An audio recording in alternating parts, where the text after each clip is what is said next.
We also saw this photo. It's of the New Jersey Congressman Andy Kim gathering some of the garbage that was strewn throughout the rotunda, beginning that cleanup process, what he described as a, quote, simple act of service. And joining me now at the Capitol is Congressman Kim. It's nice to be with you. We appreciate what you did on that day. As you look back on now almost a year and a half ago and you prepare for these hearings tonight, what are your memories and what do you hope becomes of this hearing this evening? Well, when I think back on that day, what happened there at the Capitol, it's still surreal. It's still something that just is crazy that we lived through this kind of experience, that we witnessed it on our watch. And, we literally saw Americans fighting other Americans in the United States Capitol, a building where George Washington laid the cornerstone, defiled and disgraced. I consider that building sacred ground in our country. And for us to still be debating what happened, for us not to have that American story, that is still something that's going to haunt us at this moment. What do you hope happens tonight? Obviously, the biggest challenge, I think, is that Americans who are outraged, who are furious by January 6th, they've heard a lot of the details. They have seen the video. The challenge is so many other Americans who have either tuned out, made up their mind, or have gotten their information from other sources that have dismissed it as a nothing.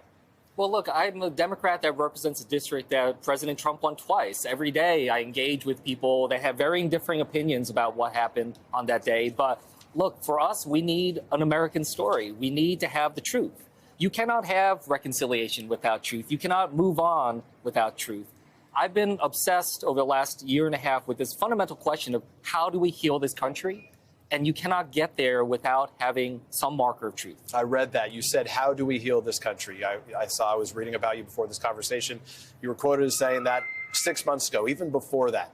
So now that time has passed, we have moved forward in some ways. Are we making any progress? What does need to change? What real things can happen for those who are paying attention to this that will help resolve those questions that you raised? Well, we need to tie what's happening here in D.C., what happened on that day, to the lives of the American people.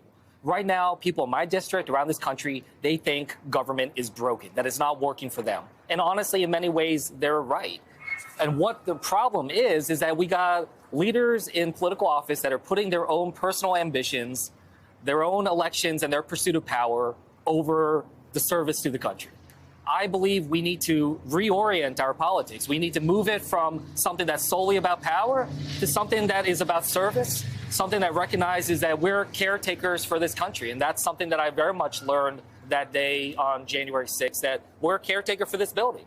We're a caretaker for that country. So I hope that this story and what comes out from it lets the American people know that there is still something important with our government about service to this country, and there are public servants trying to do the right thing. And fundamentally, the challenge for each American in some of their conversations around the dinner table with other loved ones, and for you lawmakers here, is how you engage with those whose view of what happened then, and frankly, their view of the way government works and the government should work, is so different. How do you engage with those who basically brush off January 6th as nothing? Well, look, I engage with them by trying to find areas of commonality. I hope every American in this country loves that building as much as I do, as much as you do. We start from there, recognizing that this is sacred ground, that George Washington did lay the cornerstone, and that none of us would want to see our government and institutions defiled in that way. I swear an oath to protect and defend the Constitution. Well, that building is the physical manifestation of Article 1 of the Constitution. We should all respect it. If we start from that